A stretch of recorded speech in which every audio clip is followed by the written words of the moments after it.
last week, I had my brother over because he was in town, and he's 13, and we went to EB Games, and he was talking about how he was really excited for Red Dead Redemption 2, and I was like, I'm not interested. Oh.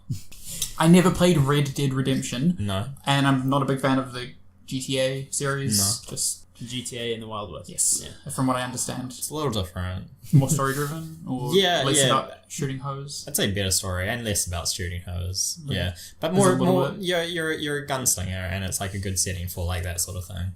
Yeah. I just missed the boat on that because I didn't play any games really in that generation. Oh, okay. Point of the story is, I was like, I'm more excited for Dragon Quest XI, and he was like, oh, I haven't heard of that one. Can you show me a trailer? Yeah. Start the trailer and it like fades up from black, and he goes, oh, it's an anime game. And I was like, okay, well, you know, it's just like judgment. Watch right off an entire genre. So that was kind of funny. And then he comes back here, and I've got a PlayStation, he's got a PlayStation. He's like, oh, can I see some games? Can I borrow some games? He's like, oh, you got the last... these are basically all anime games. I was like, you fuck. So he played no games? Okay, I can't leave... We went to EB Games. Yep. He traded in like 8 games that he had. And it was all games he's finished with playing. That's fine. He got like $67 trade in, and he had an extra $30, so he had $90 to play with. Cool. He could have gotten like a bunch of games secondhand. Yeah. Would have been like a really good idea. Yeah. He could have gotten some cool games. Like any cool game. Do you know what he spent the $90 on? Farming Simulator 2017. Oh wow. And then he was telling me about for PlayStation 4. Oh wow. And then he was talking about how not in 2017, but in Farming Simulator 2019, which is coming out next year, they're going to have John Deere tractors in there, and how he wishes that he could get it on PC, because on the PC, like the modding community have modded in John Deere tractors. Right. But John Deere tractors aren't available in Farming Simulator because they didn't have the license, but now they have the license. Nice. He's like, hopefully in 2020 they'll have Ford licenses. Exciting stuff. It is exciting. John Deere. That's where it is. Tractor Simulator. What is it? Farming Simulator. That's like got one of the biggest... Oh, is it Farming Simulator? Train I know that Simulator. truck... I'm pretty sure Truck Driving Simulator has got like one of the highest like ratings and like downloads on like Steam or something like It's that. really insanely popular. Yeah, all I can say is that I hope that his PlayStation just turns on at like 4 a.m. and like makes a real loud noise and has to wake him up at dawn every day, and he has to get up and play milking the cows and stuff. He has to go out regardless of the weather and get to work. It's all like micromanaging that game, right? You're running a business. It's just when I play video games, I like what if the tractor had anime eyes on it? Oh, perfect. That's great. Done. I swear. Because like, what if they were in high school? Okay, then I'd play it. Like, obviously, right? Yeah. Just like change it. So change a couple of things. You're a tractors or something. You're a high schooler. You work on your family farm, and you have to date tractors. Once your tractor gets to like level 60, it like it goes Super Saiyan tractor. You got like, you have to blow up your the rival's farm. Nice. You put cannons and lasers on your tractor. I'm really into the idea of like dating farming equipment. So like, you got the tsundere tractor. You've got like the yandere. They say to each other, harvester? I'm attracted to you.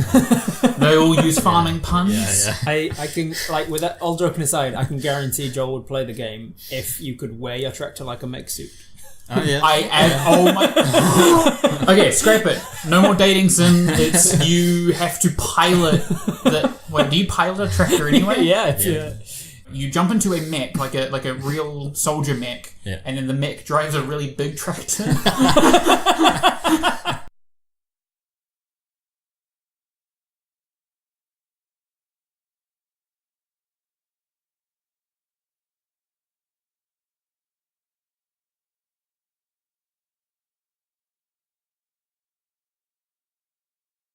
Greetings, friends and foes, and welcome along to episode 32 of Keep Your Friends Close and Your Animes Closer, with me, as always, your anime librarian, Joel, keeping those anime books ever so tidy in Dewey Decimal System. I am your anime young teen novelist Robert. I'm your anime bookworm, literal bookworm, Curtis. Gotta find him in all these books. Do you burrow into it the way that like a cartoon worm goes into an apple? Yep. And it burrows through the pages. He's got glasses got like on. a whole system set up through the books, like a whole like tunnel system. It's great. I can imagine there's like the guy who wrote, I can't remember his name off the top of my head, the guy who wrote Very Hungry Caterpillar saw you burrowing through a book and was like, I can make a book out of it. He'd drawn Hungry Caterpillar and it was really shit because there was no caterpillar involved. He'd just drawn a load of fruit and he was like, what can I do to spruce this up? Nobody's interested in it. This is an anime podcast, and this week we watched episodes 7, 8, and 9 of Revolutionary Girl Utena. And we're going to talk about that right now. But first, last time on Keep Your Friends Close and Your Enemies Closer. Robert, do you have any follow-up? No follow-up. I personally found the hentai episode very hard to listen to. I don't know why. Yeah, if you wanna hear what squirming sounds like, I found it hard to talk about. Like I said at the beginning of the episode, maybe it was more just me repressed. Maybe I don't know. It was very uncomfortable, and maybe I apologize. The opposite of in advance. Just like regular, regular apologize if that was hard to listen to. Happen. And also, again, probably misinformation. Whatever. Let's move on. Revolutionary Girl Utena, abridged.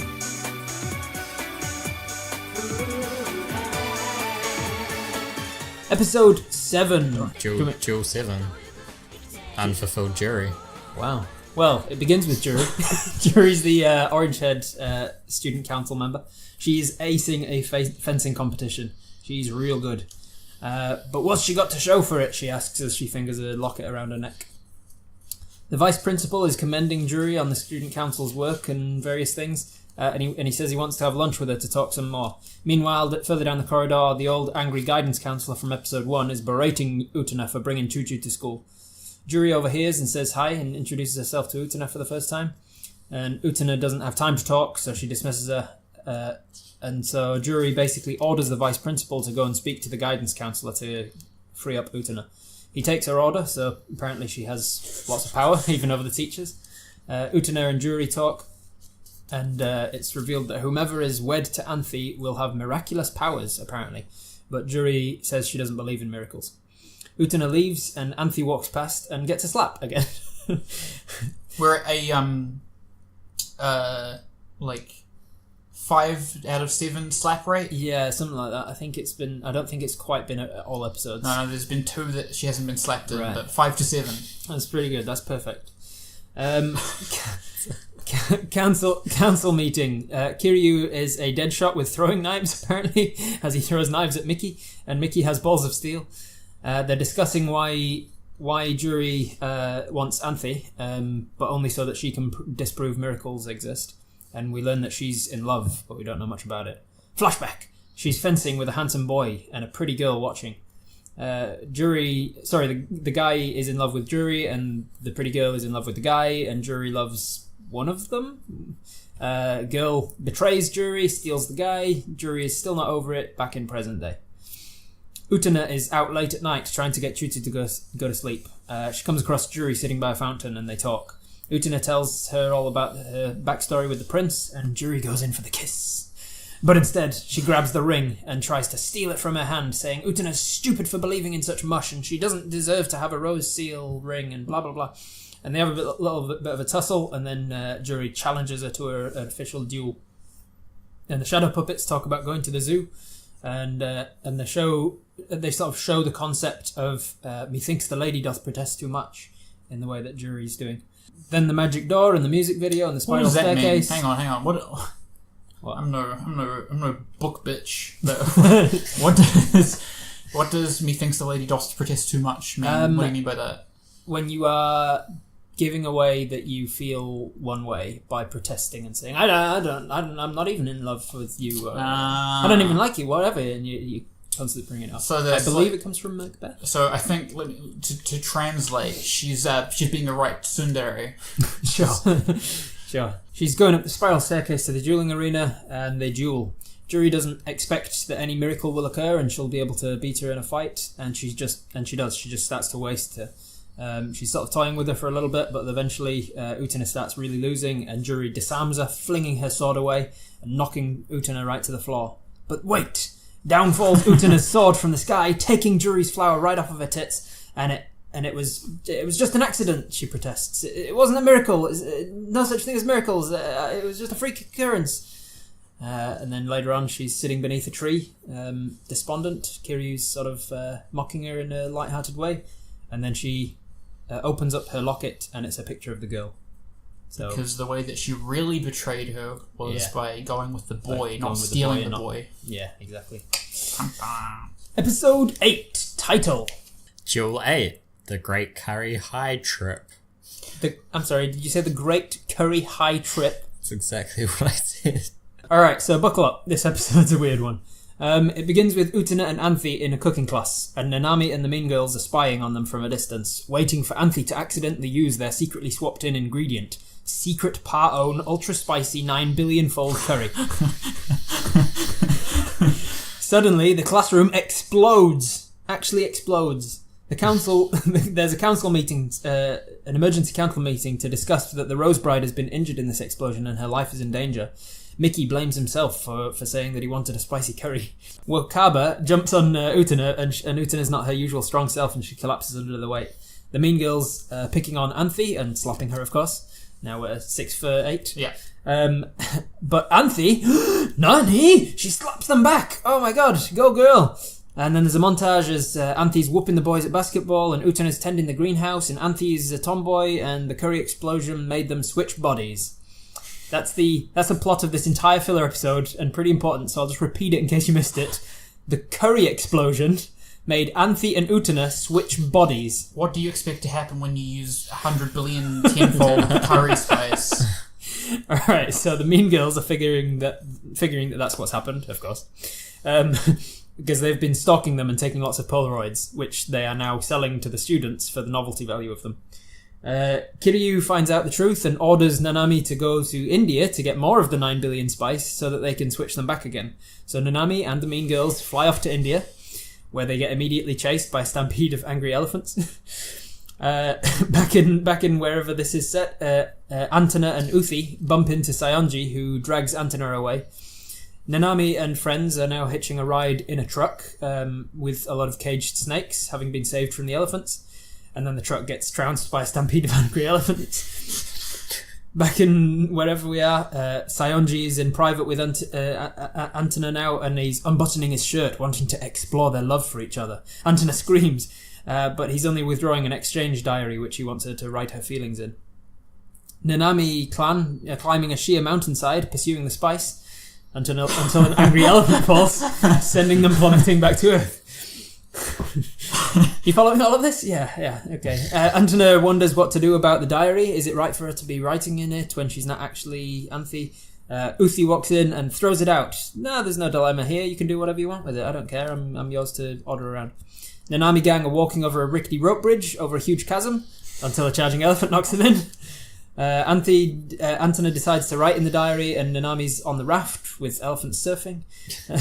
And then back to Sayonji, confident in his winning back Anthy eventually, until Antena runs in with the diary and there's something mean written in it. It says dumbass. I was going to ask that later. Yeah. It says dumbass. Alright.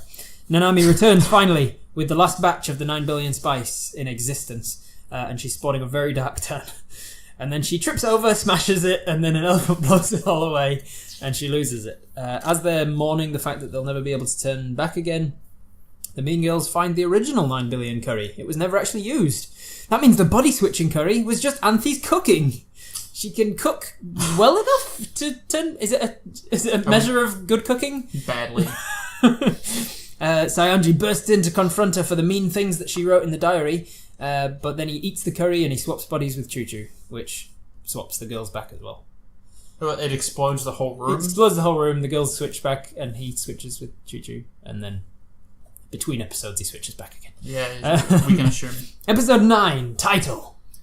The castle's said to hold eternity. Kiryu and Sayonji are dueling. The girls go mad. over these two handsome boys fighting for each other. Kiryu ends up winning and gloating, and Saionji is steaming mad about it. Anthy's in the greenhouse, and Saionji arrives and tells Utena that he hasn't given up on trying to win Anthy back. He'll win her back eventually, and he kicks Choo-Choo for good measure. Utena rubs in his loss against Kiryu, and he says, "Oh, that's nothing. It was a fluke. We've been friends for 10 years, and I always beat him, blah, blah, blah." Apparently, it's a bit of a sore spot for him. He reveals that he's actually only competing for Anthy as his bride so that he can rub it into Kiryu's face that he's beaten him finally, sort of thing. So that's a healthy relationship. Yeah. He believes that Anthy will give him eternity. Something eternal? Something eternal, sorry, yeah. No, he does say the word eternity, and then there's something, I don't know, it keeps going back between eternal and eternity and stuff. Flashback to him being a kid with Kiryu and training, sword fighting. They hear about a girl whose parents have just died, who's just run away from home, and they find her hidden in a coffin, wishing that she too had died. It's Utena, of course. Young Kiryu tells her that he's a chivalrous ally to all girls, and he will keep her hiding place a secret.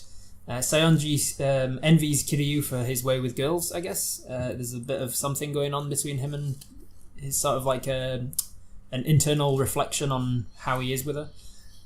Back to present day, Saionji believes that something eternal lives in the floating castle, and he must get there to win, effectively. Back at the council meeting, Kiryu hears about Utena's prince thing, and he smiles, thinking that he must have been the prince that she's talking about, because of that incident where he met her in the coffin, and she doesn't seem to remember. He takes a can of soft drink to her and tries it on, tries to like grab her and get a smooch, and she rejects him again.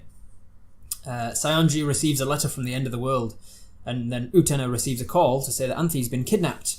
Saionji is the one who's kidnapped her, and he's taken her to the dueling arena because he tells her that the letter that he received said that the castle will be coming down tonight. He backhands her, of course, and then he opens the door, and it cuts to Utena racing towards the arena, and then she trips over. And what's she tripped over? An unconscious Saionji face down in the water. What the hell's happened? She wakes him up. They race up to the top of the dueling arena with no music video this time. And there stands a giant rose in the centre with a coffin in the centre of it, and Anthy is in the coffin. As Saionji runs towards her, she shoots up into the air atop a long stone pillar. As more pillars burst up around the arena, the castle begins to crumble from above and fall, as do the pillars. Utena jumps from pillar to pillar trying to get to Anthy, and Saionji is crushed by a falling tower. The rose shatters and Utena finally grabs Anthy and saves her. Suddenly the castle has returned, the pillars are gone, everything as it was. Saionji comes to as Utena is trying desperately to get an unconscious Anthy to wake up. He goes into a jealous rage, draws his sword, and he attacks her from behind. Kiryu, out of nowhere, intercepts, bodyguard style, saving Utena but getting injured in the process.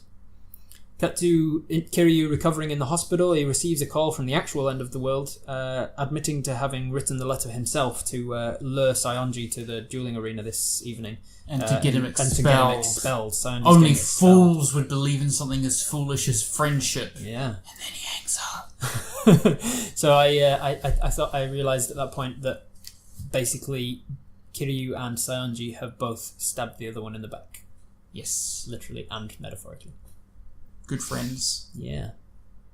This show is still awesome. I'm having a really good time. Somebody asked me today, what are you doing for the new season? I was like, well, we're watching Revolutionary Girl Utena. And she's like, oh yeah, I've not heard of that one. What's that about? And I was like,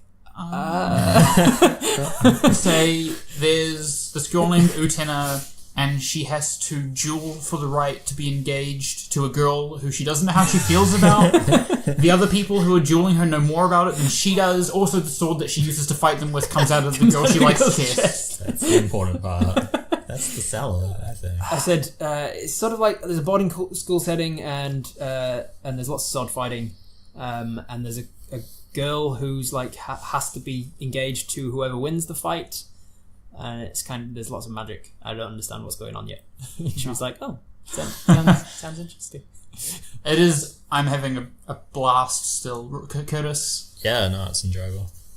Yeah, I'm enjoying it. It's like that episode 8 was just like, what the fuck is happening? Why are there so many elephants? Why are they in India now? Why is I love that episode 8 was like a filler episode, but it was still captivating. I laughed out loud. Yeah, like those elephants. The third time, rule of threes. The third time the elephant came on, I was like, oh yeah. got me. And then it happened 2 more times. And the 5th time that it happened, they were surfing. Yeah. Brilliant stuff. And then she's back out of India. She arrives back in the country and she falls and smashes it, and then an elephant trunk just blows away. Oh, that's right, yeah. Fuck. No, it was some good visual comedy. I did have to say, though, they were African elephants, not Indian elephants. Oh, were they? Yeah. So, how could you tell? Lots of things. The shape of the ears, the fact that they've got 2 little fingers on the end of their trunk, number of toes on the thing, the shape of their back. I'm sorry, what? They have different toes? They got different numbers of toes, Africans and Asians, yeah. Take that out of context. Put that at the start.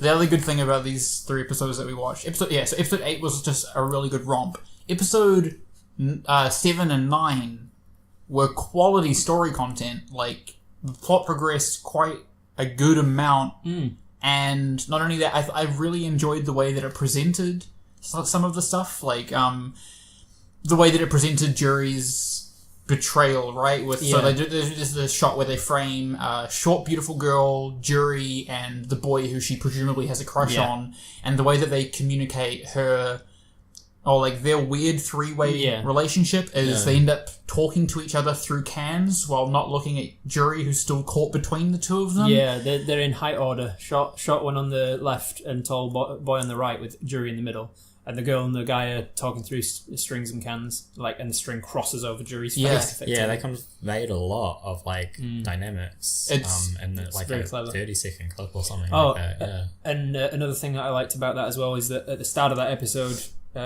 you see a clip of Juri sitting in profile, and the girl does this guess who sort of thing, puts her hands over her eyes, and you think it's just a friendship thing, and then later on you see the same thing, but then it sort of zooms out, and the girl is kissing the guy. Over the top of Juri, who's sitting down, and she's covering her eyes so that she can't see that sort of thing. It was using interesting and artistic methods to convey meaning, and I got a real good kick out of it. Because usually they'll just tell, they won't show. They'll be like, it all started 2 years ago when the girl I liked betrayed me. Yes, I'm a lesbian. What I didn't like so much about it, though, was it wasn't clear what they were trying to... was it meant to be a twist at the end that she was in love with the girl? I think, also take into consideration that this was made in 1997, and so gay characters would have been less dominant than they are now, and they aren't dominant now. No. So it maybe was a twist. We kind of have an understanding that this is a gay show. Yeah. So it wasn't. I definitely saw it coming. Yeah, but because she says something about being in love or something, and the next shot you see is a cut of the girl. It's like a close up of the girl, and usually that editing would show you that's the person she's talking about. But the language that she uses as well is when the girl starts, back. She says the girl betrayed me by going after this guy, and the guy is in love with Juri. Yeah. So it's the language kind of the visual communication is that she's in love with the girl, but the language that they're using is oh, she likes a guy. It's well done. Yeah, I thought it was cool. Yeah, you can see them tiptoeing around it, sort of. I was surprised by the ending. It's wow. Yeah. Yeah. It was touching. Yeah. It was good. Yeah. One weird thing is, the girl who started... So the guy was an upperclassman. I wish they'd given them names. They didn't, did they? No. The guy was an upperclassman, and presumably Juri was a second year at that time. Right. And the girl was a freshman. So I can understand the following year the guy not being there, but where's the girl? Juri killed her. Juri killed her, except the fact that we hear her getting letters from her, right? Is that because she pushes the letters off the desk? That's right. Yeah, she's writing letters trying to write back to her. She's writing letters. I forgot about that. She's the girl who betrayed her is writing letters to Juri, presumably to rub her face and to spite her. It's sort of like backhanded compliment kind of thing. It's like she's doing it with the intention of I wish we could just be friends again kind of thing. Yeah. But with that sinister sort of. Also, I'm with this guy. Yeah. I'm so sorry that I took him from you. I wish we could be friends while I'm happy with him. And then Juri's trying to... She's almost dictating what she's writing back to her, but she never finishes it. She never Was Juri angry at her because she herself didn't tell her how she felt about her?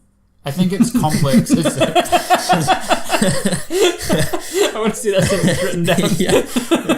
If I try to reset, we need to give her a name. We need to give her a name so that we can discuss this better. Purple. She had purple hair. Yeah, purple hair. Purple hair and boy. Is Juri annoyed at purple hair because she has feelings for her and she was unable to express those feelings? Or is she upset with purple hair because purple hair...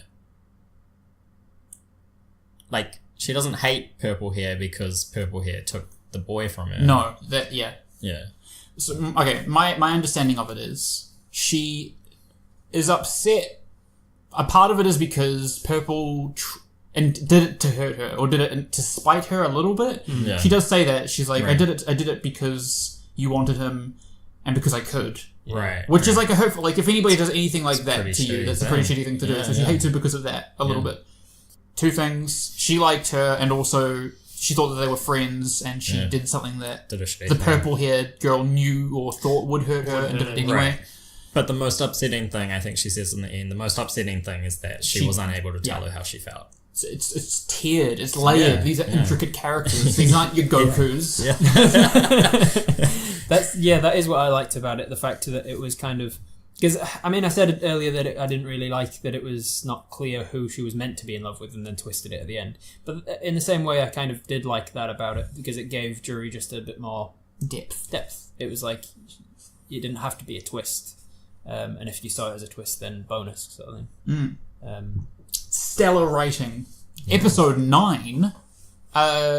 So, Utena has been contemplating whether Saionji is the prince. I think that's a fake out still. I'll preface that. Kiryu. Okay. Kiryu. Yeah. Sorry. Utena has been speculating whether or not Kiryu is the prince. I do think it's a fake out because they've kind of insinuated now that he is in fact that prince. Yeah. But I don't think he is. No, I don't think he is either. Because, well, for one thing, we got like the prince coming from the castle and like coming inside Utena. But that was really interesting. I really like when they do...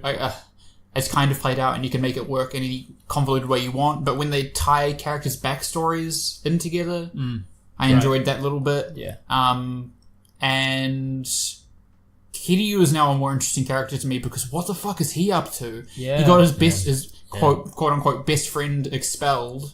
Yeah. But why? I don't know. What the fuck? Yeah, Do you not need pretty teammates? brutal. What the fuck was going on with the castle? The floor was elevating and there was like a rose pillar and then when the castle crashes onto Saionji, there's nothing there. I didn't understand what was going on there because it's a bit of a because mind fuck. when we find out that the end of the world never actually sent a letter to Saionji and it was just Kiryu. Yeah. That means that Kiryu set all of that up. But how did he set up all of that? Was it a hallucination? It can't be a hallucination because Anthe actually was unconscious after it. Maybe, but how much of it was a hallucination though? Because it could be that all the physical stuff was a hallucination, but he'd actually knocked out Anthe by giving her a good hard slap. Nah, she can take that. But like, what happened between Saionji opening the door and then him face down in a puddle, almost drowning, and then Anthe being like Kiryu, because Kiryu was there. So Kiryu was like on the other side of the door. Slap! As soon as the door opened, Saionji's out. He slapped Saionji because Saionji can't take a He slap. can't take a slap. He's not used to it. Right. Kiryu knocked him out and took Anthe, gave her a roofie or something, and she collapsed. And then he what? He uses He that. goes, this will fuck with Utena. I'll stick her in a coffin. Yeah. And claim her dead parents. So was the big rose there, or I was don't that know. illusion? How did he But set up illusions? It's got us talking and speculating. And a shared illusion at that. Yeah. Because they both would have seen the same thing, Saionji and Utena. So it was. I don't know what's happening. Shared hallucinations, are they a thing in real life? Yeah, Did I read about yeah. that? There's a well, it's not really illusions, but there's the Mandela effect, which is where everybody is convinced that something's happened. Why is it called the Mandela effect? Because everybody was convinced that Nelson Mandela had died. Like, and is he not dead? everybody knew that he had, and then it was like, no, he hasn't died, and everybody's like, but he's definitely dead. No, it wasn't. Right, he is now though, right? He is now. Yeah. I believe, Is he though? I don't know. But there was another one, like there's a show in the States called the I'm gonna get it the wrong way around, but the Berenstain Bears or something from like the 90s or something, like an old cartoon. Berenstain Bears, and everybody was convinced it was called the Berenstain Bears, or vice versa. I can't remember the way. Sure. And that's the Mandela effect, when there's like a society wide misunderstanding, a misremembering of a thing. So that, in that sense, is sort of a shared That's illusion, I not guess. quite what I meant. I meant an actual shared hallucination, like the one that we saw now, where like Curtis and I are both sitting here, and then we look to you, and you've got a dragon head, and I say, Curtis, look at Robert's dragon head, and Curtis says, I see it, it's green, and I go, it is green. Well, that's interesting that you put it that way, because if you both saw it and wrote down what you were seeing, and then later compared them, it's very unlikely that you have seen the same thing. But if you do say it, oh god, Robert's got a dragon head, then you're influencing him to think, oh, he's got a dragon head, and you are more likely to actually share a hallucination if you're already sharing it in the moment. That's why like UFO sightings or like things that are basically paranormal activity, ghost sightings, stuff like that. People will often say, "Oh no, but she saw the same thing, didn't you?" And I did see the same thing. It'll be because you were talking about it in the moment.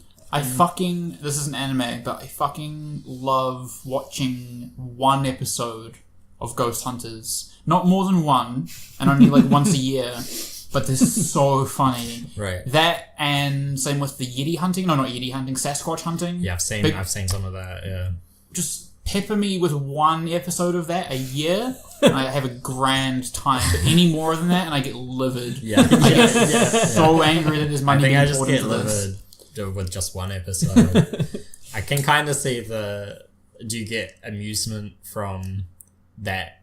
Every episode is the same thing. Here's some evidence of a Sasquatch. Let's leave. Let's leave now. yeah. Well, there's definitely a clan of Squatch up in them forests. Let's talk to some people around the town and see what they say. Oh yeah, there's definitely been sightings of Sasquatch around. Let's set up some cameras. See, we didn't see anything, but we heard a branch break in the background, and we think that was the Sasquatch. There was one that I saw. They found a stick that had been pushed into the ground. Yeah. And they were like, Squatch. It's like, this is a hiking trail. Things like, they do this to mark their territory, or... You see, what's real common with Squatch behaviour is that they'll get a stick, they'll dig it into the ground looking for grubs.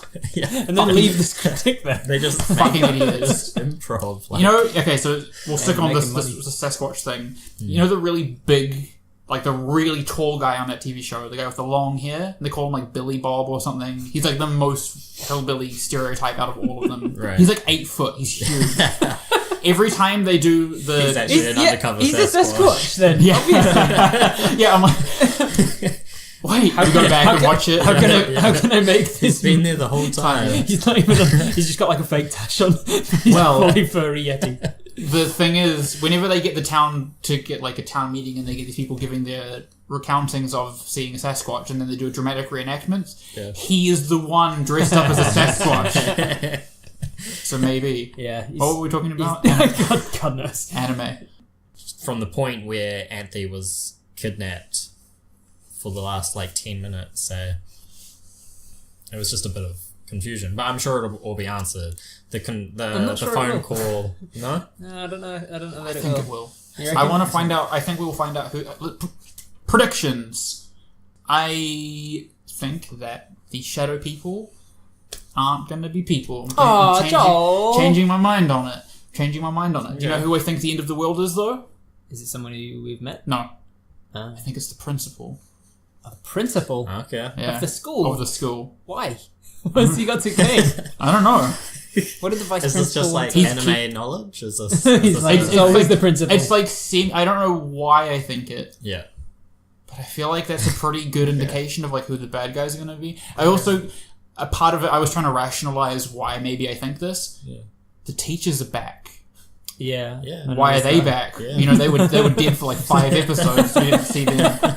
There were ants, like farm animals on the school and kangaroos and shit. No teachers during any of that. No guidance counsellors. But now they're all back. It's because the principal's slowly regaining power. Why was the vice principal going out for lunch with Miss Jury? I was insinuated that they wanted to fuck, or he wanted to fuck her. Yeah. He was like... Yeah, I got that vibe. Yeah, he was like, we should go get lunch. Let's talk about this over lunch. Yeah. It was sexually charged, and she was not interested. Yeah. They do talk about how apparently if Jury looks at a teacher wrong, they don't come back. Is she a Gorgon? What? I didn't take it literal. I figured that she just has lots of power, lots of sway in the school. Yeah, my prediction is that it's the principal. Nice. So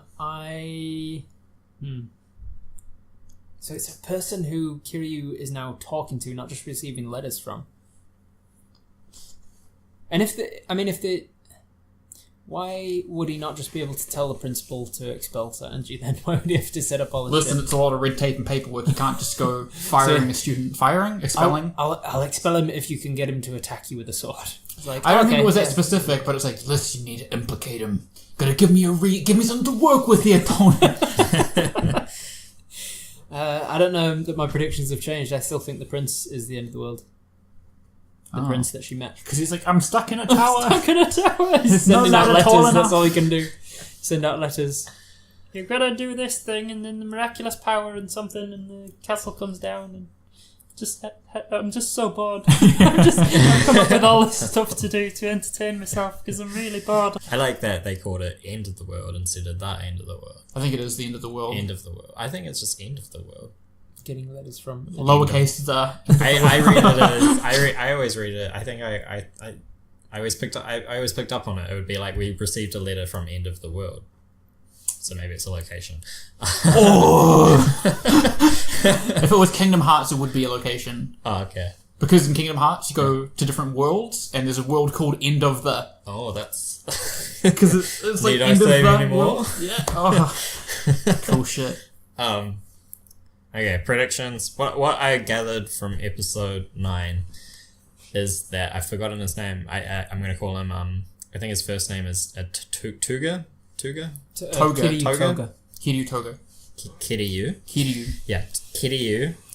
When he was a kid, I think he was the prince. When he talked to Utena, I think that he had these rings.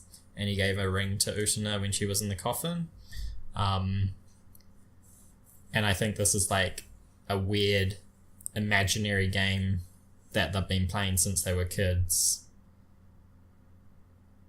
And it's going to get weird. It's going to get weird. So what's the game? The whole thing? I think the whole thing's like an imaginary game that you've played in high school, and you say from just, it's like a really elaborate game of tag. Yeah, where they've set up the winner. These rings. They all have rings. They're all part of this group. The floating castle is just like a den in the woods that they've made. Yeah. They're all pretty good fighters, so maybe they used to fight a lot when they were kids. But they don't remember Utena. And Utena doesn't remember them. I think she's just playing the role. I think so one person really plays the I don't know anything role. Who's doing it this year? I did it last year, so I'm out. Yeah. That's a really complex. It fell apart towards the end. So basically, I think this was directed by M. Night Shyamalan. He did it, and then he did Avatar: The Last Airbender. Fuck that guy. So yeah, predictions is that Kiryu is the prince. He wants to marry Utena. Ooh. Utena will reject him and end up with Anther. Fair enough. You're entitled to it. I think you're wrong. Fair enough. But we have rules around free speech, so there's nothing I can do to censor you. What about the ring thing? Do you reckon that he gave her the ring in the coffin? I don't think that Kiryu gave her the ring. No. I don't think that Kiryu was the prince at all. Do you think there's a further backstory to her parents? No, I think they just died. Do you think they were the end of the world? Murdered by end of the world? No, I don't. Nah.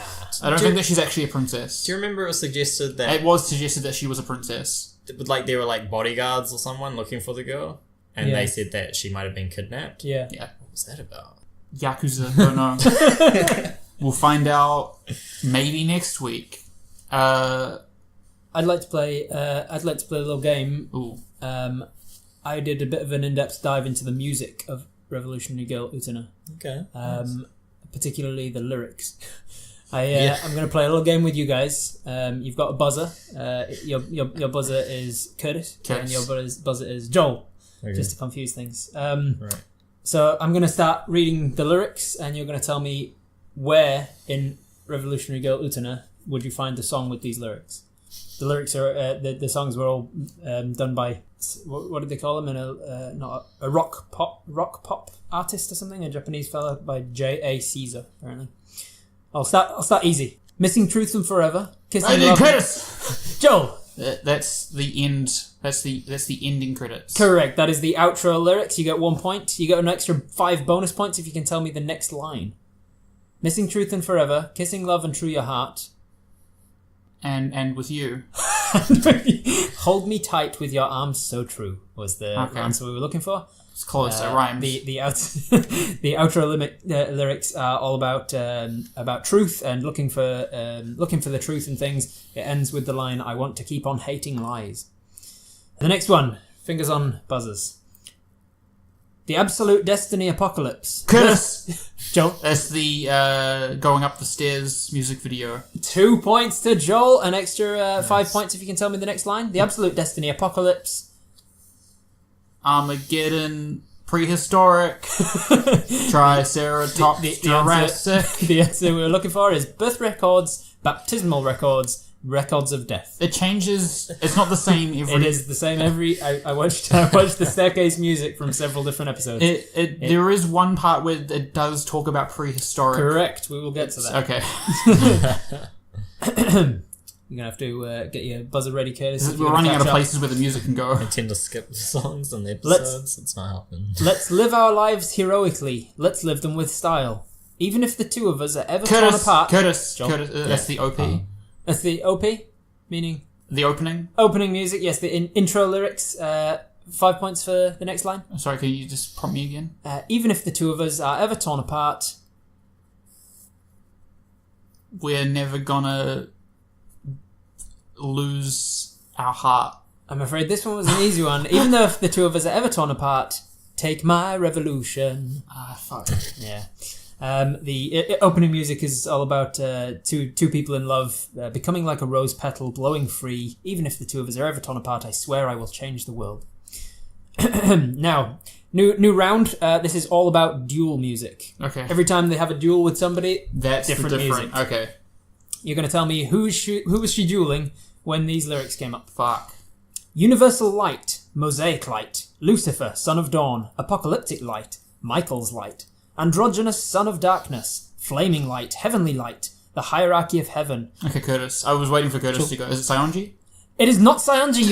You lose a point. No, that wasn't. You lose a point, Joel. That's back down to 2 points. Can you steal?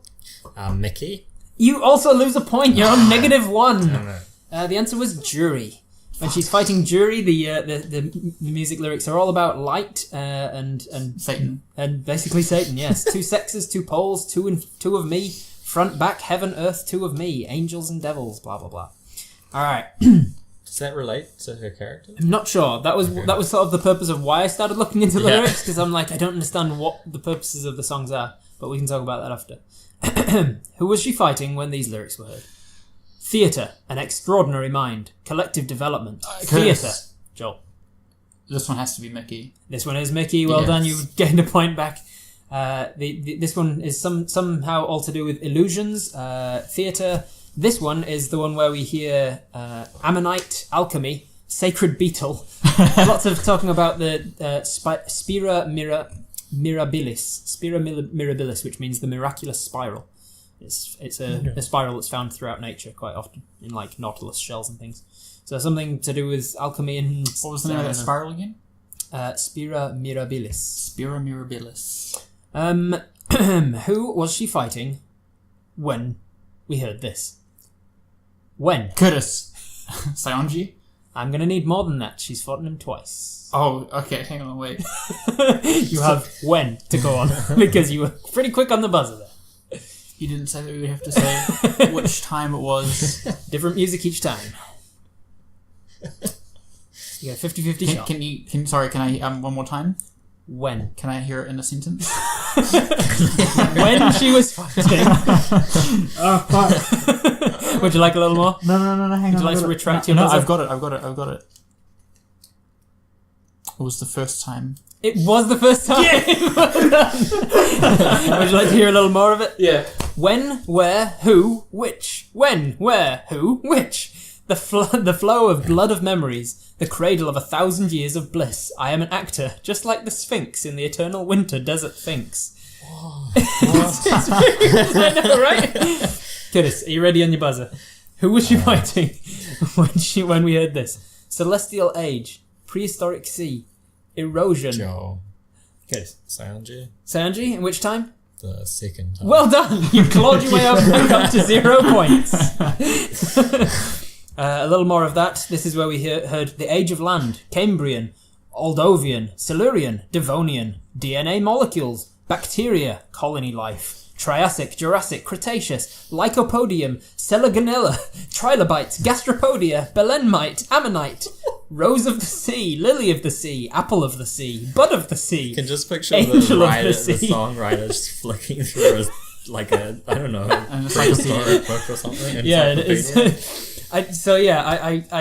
Do you think there's any reason for it? Okay, new prediction. Go on. Utena, when she fights, is revolutioning concepts. Right. So when she fights Sanji for the second time, it's all about how we have to like deconstruct history to learn from it. Okay. And like you have to really dig deeper and like turn that on the page. Yeah. Nice. That's why we hear the Paleozoic era in my flesh, living on and on, closer to death. And then when Mickey, all about illusions and stuff, it's all about how like theater is just an illusion and that like entertainers aren't real people. They're characters on a stage. Nice. Reborn to live again, death and rebirth. Yeah, because like when they exit the stage, their character dies, but when they come back on, reborn as themselves when they're not in their stage persona. Yeah. Nice. Yeah, man. Yeah. It's pretty deep. Academic essay level. I want to also say that it's really hard to do anything in depth because I wanted to like look into like who wrote the music and when and why and just like the briefest of dives into the music of it already spoiled like 2 things that are coming up for me. I'm like I can't in depth dive on anything in Utena without spoiling the rest of it. Well, I mean, we'll have to when we finish, just do that then as we progress. Senzu beans. My favorite bit was just the framing that they used for Jury's episode.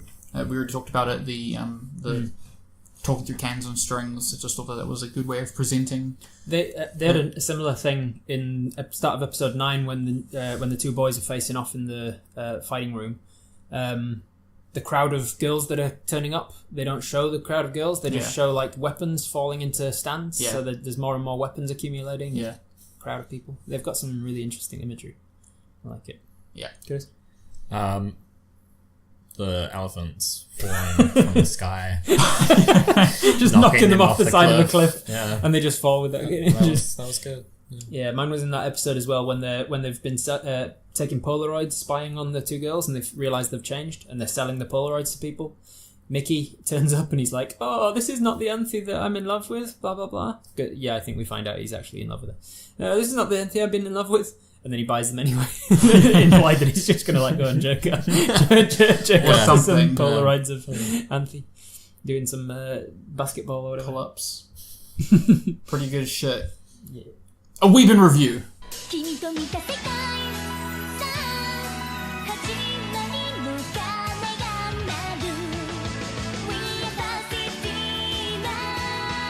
Every week when we do Weeb in review, we start with our most learned, our most well-read bookworm, as it were. Curtis? No updates. No updates. No updates? No updates. Still just using that old tunnel system? Haven't chewed through, like... that? Yeah, no, to be honest, I just chew through it. Just read the material. Yeah. I'm tiny. I'm a tiny little bookworm. No, it takes me so long. Chew my way through. When you have really small eyes, it takes you a long time to watch an episode because the screen is so big, you have to watch it multiple times. Yeah. It dries me out a little bit. Yeah. Well, because like you can't, your little eyes are so little that you can't actually see the whole screen. Right. So like you watch like maybe 1/10 at a time. Right. You're hearing everything, but you're like, I can't see. Because if he's chewing up through the page, it's like he's right up against it. It's like being in the front row of a cinema. It sucks because you can't see the whole thing at once. Yeah. Last week, or when we recorded last, mentioned that I had started School Days. I watched Konosuba, which is Konosuba, God's gift on this wonderful world. I returned to this after bouncing off of the first episode when it was screening. It is an isekai show about a guy who dies, and he's an MMORPG NEET, and he goes to a magical world, and I thought, this is shit. This is stupid. But it's kind of like It's Always Sunny. Not as dark, but like shit characters who do awful things, and it's kind of, they're likable because they're so shit. So it's a comedy.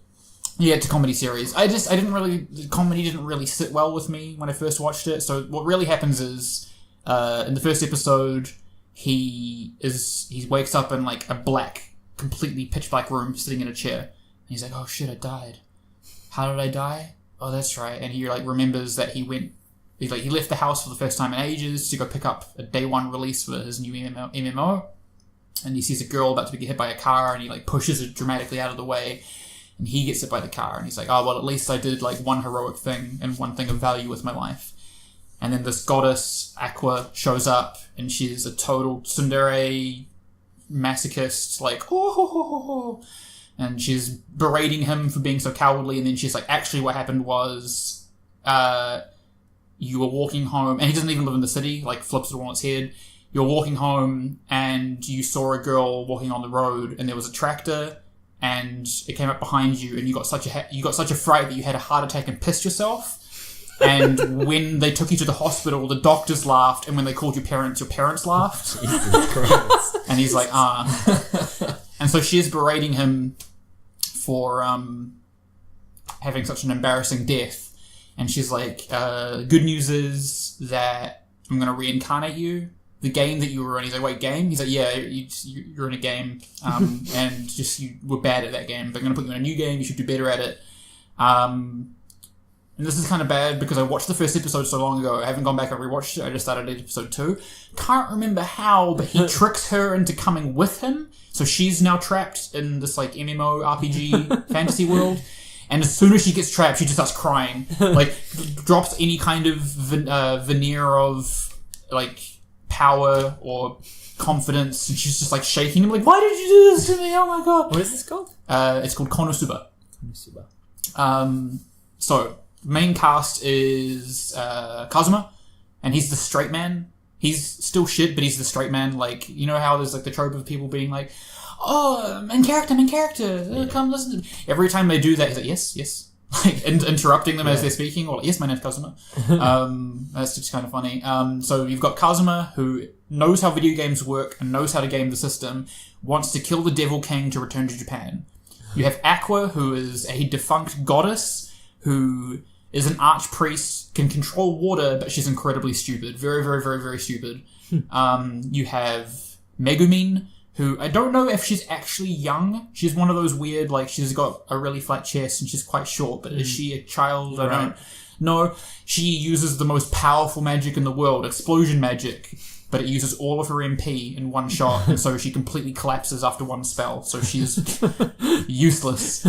And then this last party member that they have is a paladin named Darkness, and she's really valiant and a very good knight, and she's willing to do anything for her teammates, because she's a masochist and she wants monsters to defile her to the point where it's like not kink shaming. S&M is fine, but it's to the absolute detriment of her party members a lot of the time. I don't think so. There's one part I'll give as an example where one of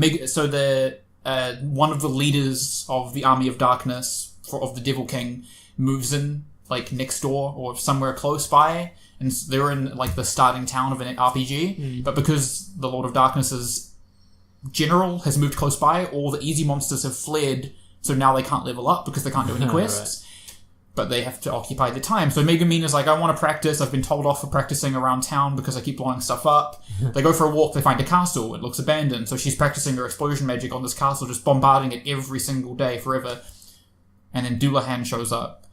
And he just has a mental breakdown. He's like, it took me so long to find you. Who's been blowing up my castle every single day? You come to my castle and blow it up. Either destroy it or fight me or do something. But he just like has a complete breakdown.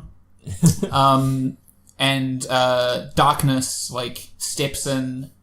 Doesn't need to. doesn't need to step in. She's like, I'll go with you to your castle. You can torture me, but I promise that I won't tell you any information. You can torture me any way you can think of. You can tie me up. You can like... no, yeah. He's like, no, I don't like making everybody feel uncomfortable.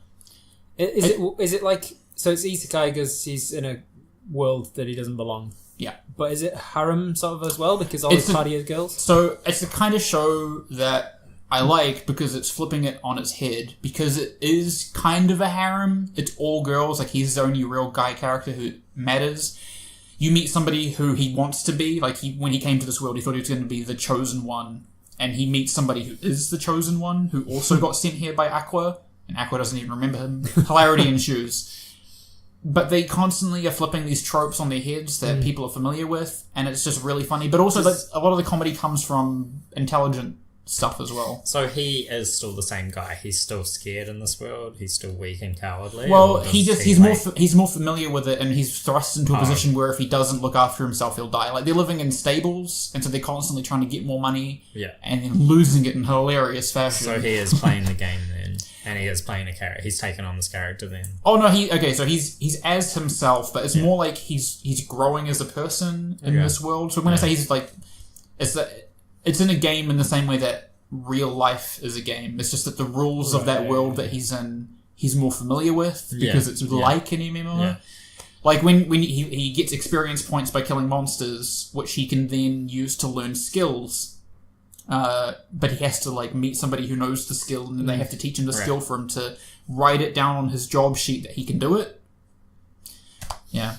Are the rules to the game world kind of just abstract? Like, are they? Yeah, mostly. Apart from they go into depth into how job classes work, because a big part of why they're stuck in the starting village is because they do an aptitude test, and the goddess, because she's a goddess, gets given like the best healing class. She becomes an arch priestess, and everybody wants her in their party, but then they find out she's stupid pretty quickly and gets kicked out.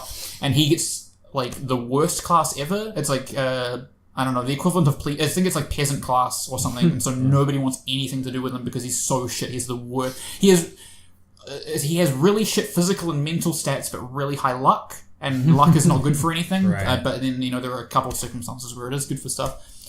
But all the characters are likable in their own way, even though they're all shit. Like, Megumin isn't just useless magician. She also has a god complex. She will just go on these comically long monologues about how she's the chosen crimson demon from an eternal bloodline, and it's funny. Have you finished it, or have you? I finished it, yeah. So it's 10 episodes. I should go back and watch the first episode. I should have done that, but I ran out of time. Sounds pretty good. 2016, it's got 2 seasons so far. It's been climbing in popularity. It was really popular when it came out, but it's kind of, I don't know, I heard some more stuff about it, so I thought I'd revisit it, and I'm glad that I did. So you changed your view on it? Yeah, I've done a 180 because I watched the first episode and was just like rolling my eyes the whole time and totally bounced off it, but I didn't realize how much they were going to subvert it, and yeah. Once more with the name? Konosuba, just Konosuba. Konosuba. The other thing that I did was I realized I'd started like 5 manga series, and I was not very far through any of them. So I thought I would read one and catch up, just so that I was up to date with at least one of them. And you chose One Piece. Yeah. I read 900 chapters of One Piece. Although I'll come back to One Piece. No, okay, we'll do it now because you brought up One Piece. I found a fan project called One Piece. I didn't find it. I found it on. I kind of found it. It was in a video. It doesn't matter. There's a project called One Piece that their goal is to essentially do what Dragon Ball Z Kai did to Dragon Ball, but because it's fans, I feel like maybe they'll actually do the stuff that people care about and do what people care about. Yeah. They're currently working through the One Piece anime, and they're doing it out of order. Like they've done more of the more recent seasons, which makes sense. They're editing it as they're watching it, but they're working back through the back catalogue of like 900 episodes to trim them down. But it's the anime, not the manga you're talking about? It's the anime, not the manga. Yeah. So far they've trimmed the equivalent of 465 episodes down to 145. Wow, that's impressive. That's a lot of filler.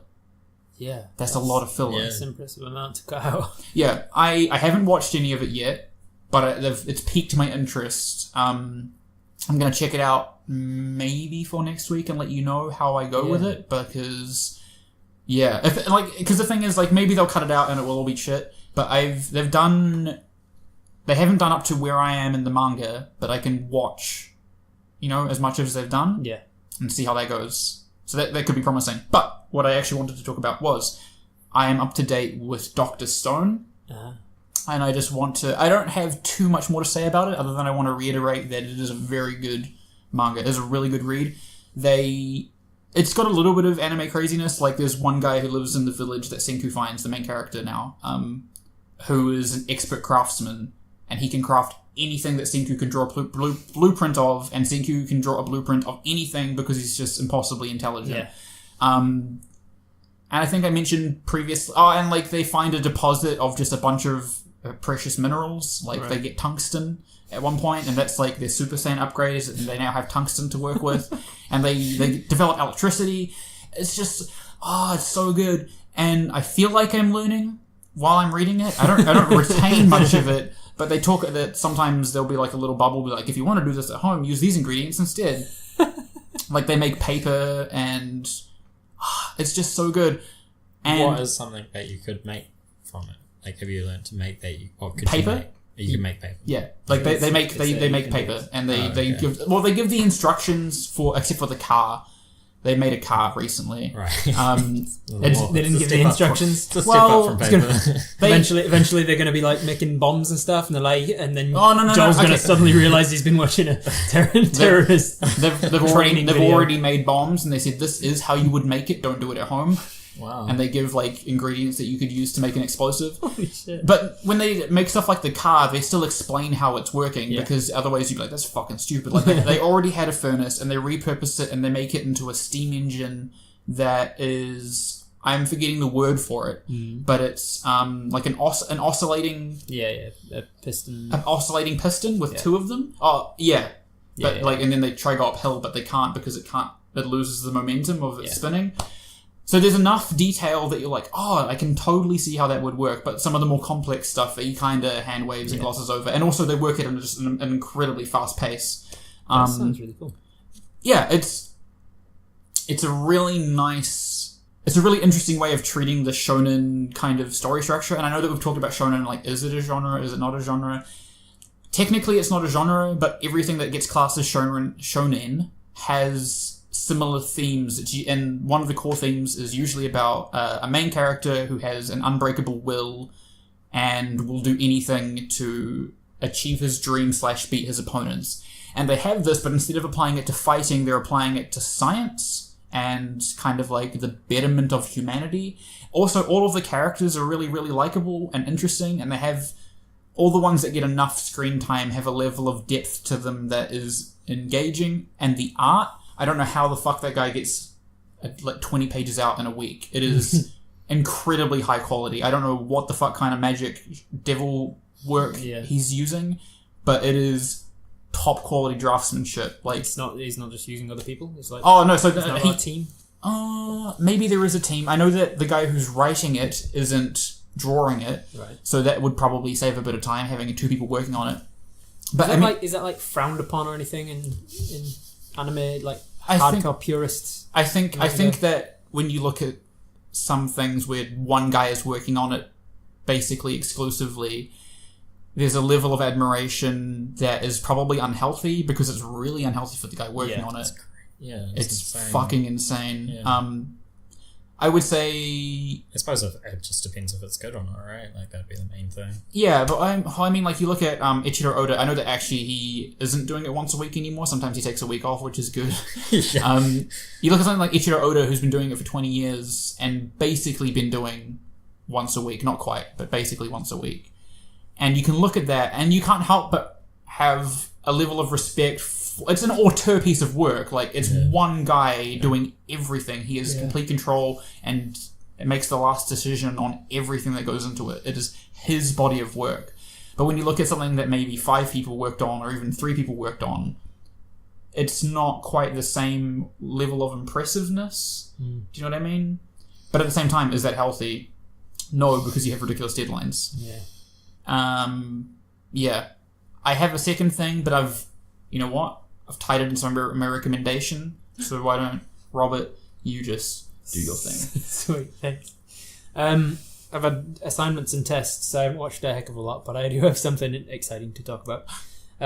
I'll talk about Sakura just one more time. I think I've talked about it enough, but I just wanted to raise a couple more things. I'm still enjoying it, and I'm going to continue with it, I think, for a little bit longer. But I found like a couple of the episodes were a little bit inconsistent with how they've been before. But then the one I wanted to mention was I was watching an episode, I think it's with the illusion card, where she's talking about her mum dying and stuff, and she like goes out to this ghost that's appearing in the woods and frightening all her friends, and it shows her as like a really cool sort of strong character, that she's scared, but she knows that her friends are in danger from this ghost. So if there's a chance of it being a card, she has to face it. So really, it's a good. I think it's handled well to show her as like a heroic character without her being flawless, without being showing that she's normal. And it was just surprisingly, it had a lot of feels in the episode. Like it was her coming to terms with the fact that this vision that's coming to her is not actually a mum, and a mum wouldn't actually be trying to lure her off of a cliff the way that this illusion card is doing, and it wouldn't actually be trying to hurt her and stuff. And I don't remember, it's been a few days since I actually watched it, but I remember the ending being really really touching, and it wasn't what I expected from a magical schoolgirl sort of shoujo. The other thing that I wanted to talk about that was quite exciting was in the hentai episode, you mentioned offhand that you'd seen something where when the girl's getting diddled, she starts to come, and she turns into a fucking Gatling gun. Yeah. Now recently, that was mentioned in the I can't. You don't remember that? Yeah, she turns into a Gatling gun. So just in case people didn't listen to the hentai episode, which is understandable, and they shouldn't, there's something happens. There are 3 girls in bikinis. 2 of them are aggressing against one of them. One of the aggressors says, "Let me show you something," and she starts fingering the girl who's standing next to her. And when the girl who she's fingering comes, she starts to glow in a brilliant light. Yeah, like a Pokemon going back into a ball. Yeah. And she turns into a Gatling gun, and the girl says, "Now do you understand?" And the other girl, of course, says, "This just raises more questions." And then it cuts, and I've never seen the whole anime. I have. Oh my god, what's it called? It's called a Valkyrie Drive Mermaid. Valkyrie Drive Mermaid. In our shared Google Drive, you put up a thing recently of like something about cute girls doing high school, cute girls doing cute things, cute girls doing whatever, and it's like an introduction to if you want to watch a show about cute girls doing anything, and it shows you all of the, and it's thousands of them.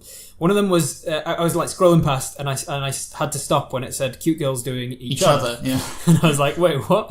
And I was like, is this hentai?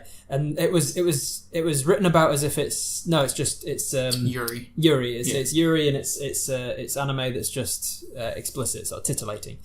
And so I saw this one, and I read the blurb that was like, they turn into weapons when they're, and I was like, Joel talked about, and I watched it, and the whole thing's like that. The girl on the beach doesn't know that she's got this power within herself to turn into a weapon when she comes. She like arrives on. I can't remember why she arrives on this beach, and then like. There's like an MI5 sort of situation, and somebody in some room with lots of tech equipment goes, Agent so-and-so and Agent so-and-so, we've got a new recruit just arrived on the beach at so-and-so location, and they're like slacking off, just like sunbathing further down the beach. They go, we're not interested, and she's like, you got to do it or you're fired, kind of thing. So they go off to find her, and they're meant to be like challenging her to see whether she's a top or a bottom, effectively. I forget the terms that they use for it.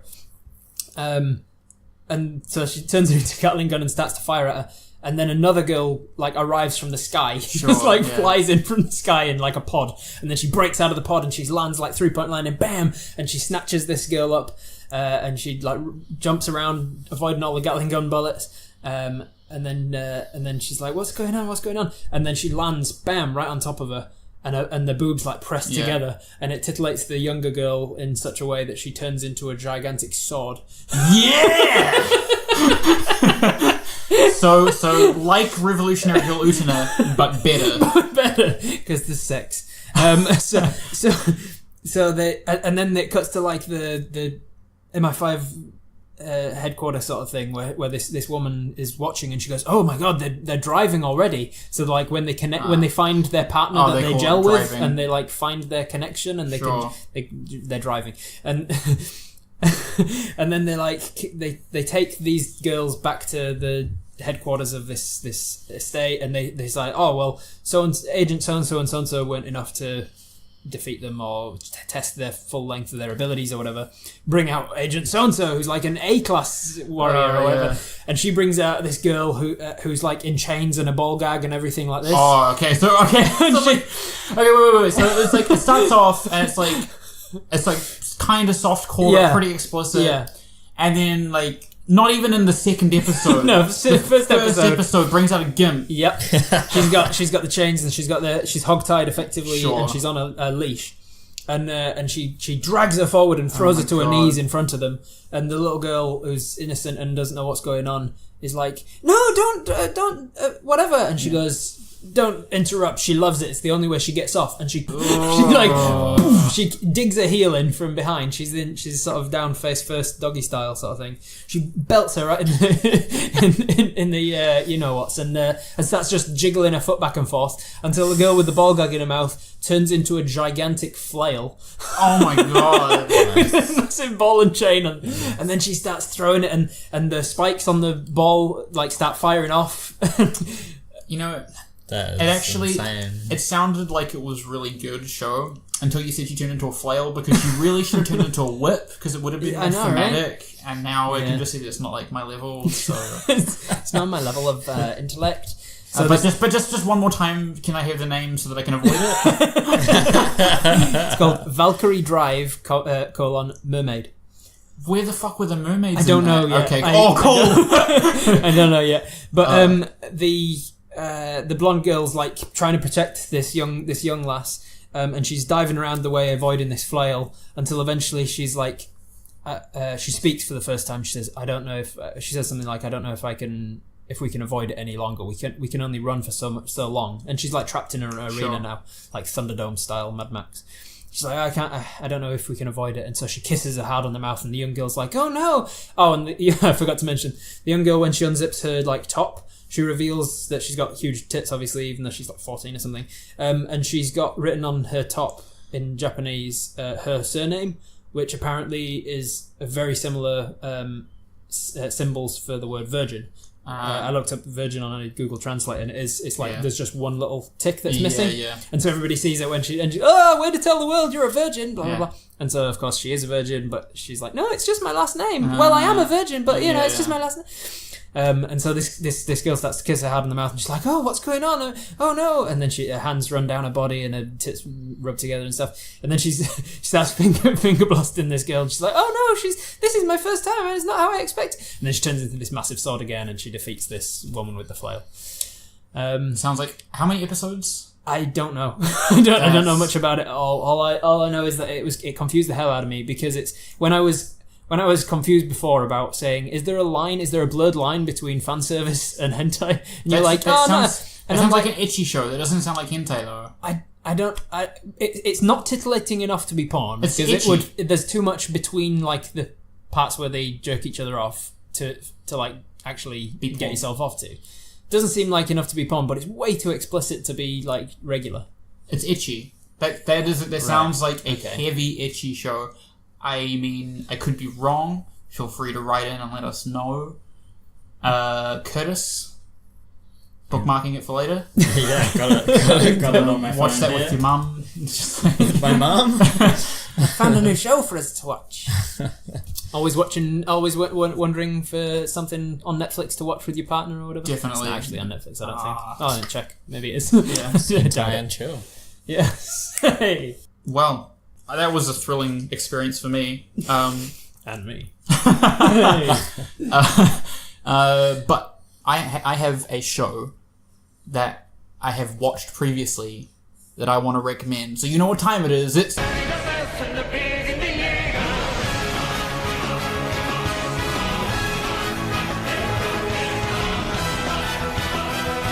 That's right.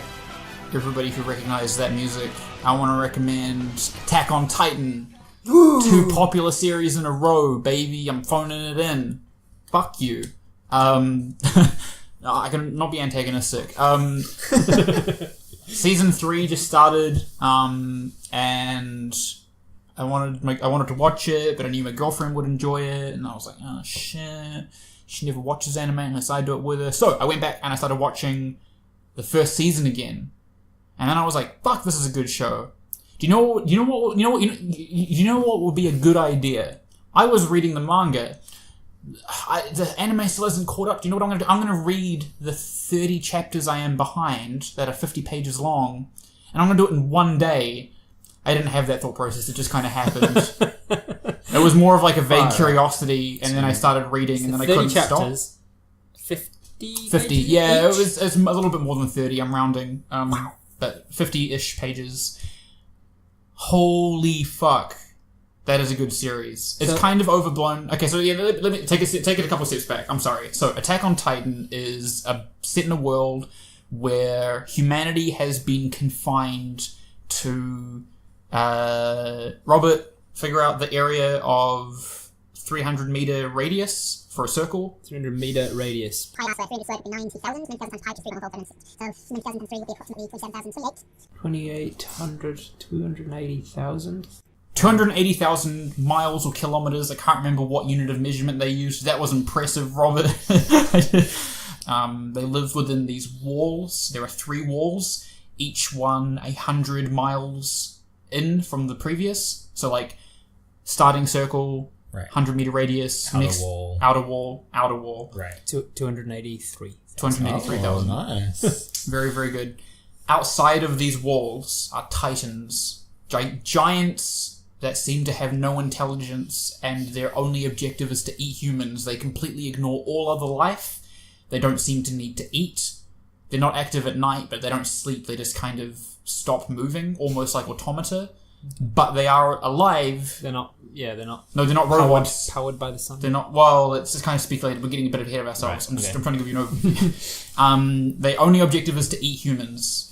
And they just show up out of nowhere. So the premise is that like 150 years ago they just showed up out of nowhere, and the Great King, like there's like a royal bloodline, erected these walls, and nobody knows how, and kept humanity inside the walls, and nobody knows where the Titans come from, where they are coming from, how they're reproducing, because people keep killing them, but there's more of them, and humanity has just been trapped in these walls for a very long time. How giant are we talking? Like 20 meters? Like so there are different classifications of Titan. There are 3 to 4 meter tall Titans, 10 to 12 meter, and then 15 meter, and like a little bit of, I think 15 to 17 meter, but they range to around like some variation, but essentially those 3 classes. Yeah. And they all have the same kind of predictable behavior. We're getting real deep into it, but they're the big scary bitches, and they eat you, and they look real happy while they're doing it. They don't say anything, though. They don't communicate.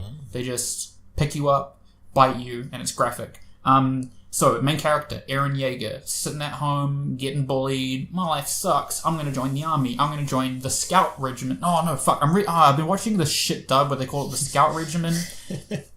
It's the Survey Corps.